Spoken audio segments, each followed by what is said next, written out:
Now,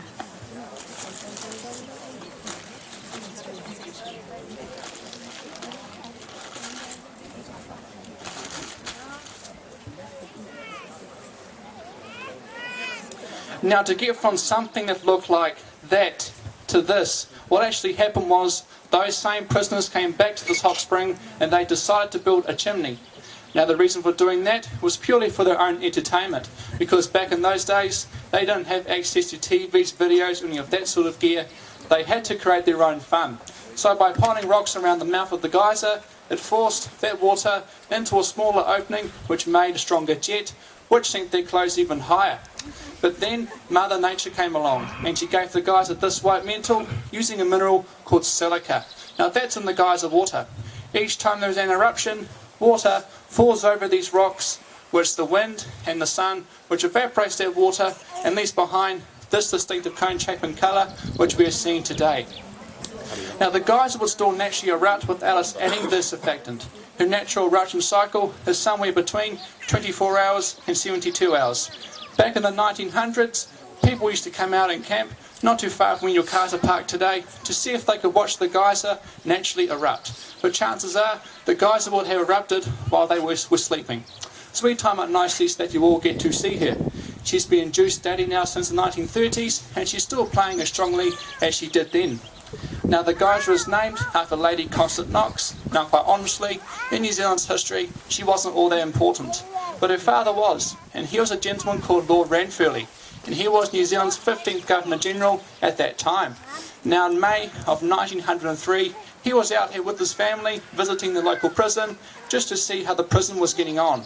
To mark the occasion of that visit, his daughter, the Lady Knox, came down to the geyser and christened it herself. Now that's how the association comes around with the Lady Knox geyser. Quick little bit of geology about the geyser. She is about 150 years old. The natural reservoir below her holds about 30,000 litres of water. She can play for up to 1 hour and she can play between the heights of 10 and 20 metres. But how high she goes for and how long she goes for is totally dependent on the amount of water in that natural reservoir below her. Now just quickly, you can now find geysers in 3 main areas in the world. The largest cluster is in Yellowstone National Park in the United States.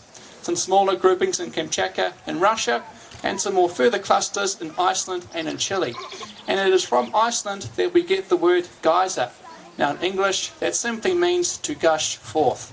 Now down here in New Zealand, folks, we do not call these geysers, okay? A geyser to us is a 2-legged elderly gentleman, not one of these. So take plenty of photos and enjoy your day here with us at Waitapu Thermal Wonderland. Thank you.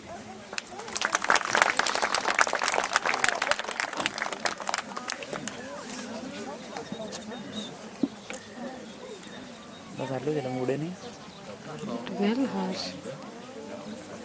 Still forming bubbles.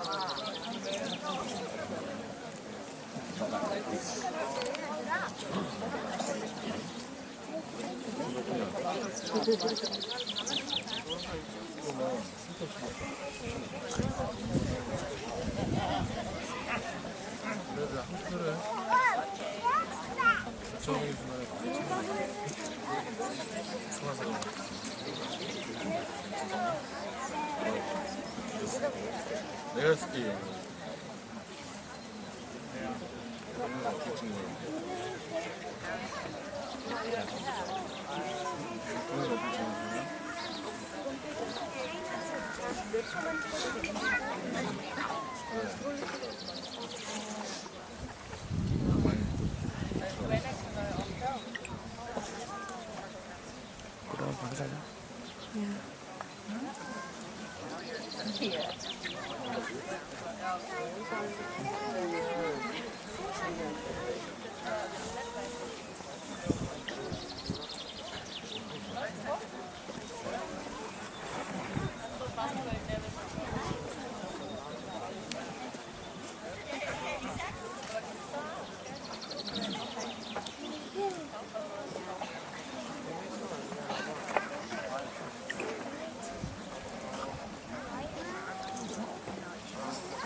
continuation जति रहेछ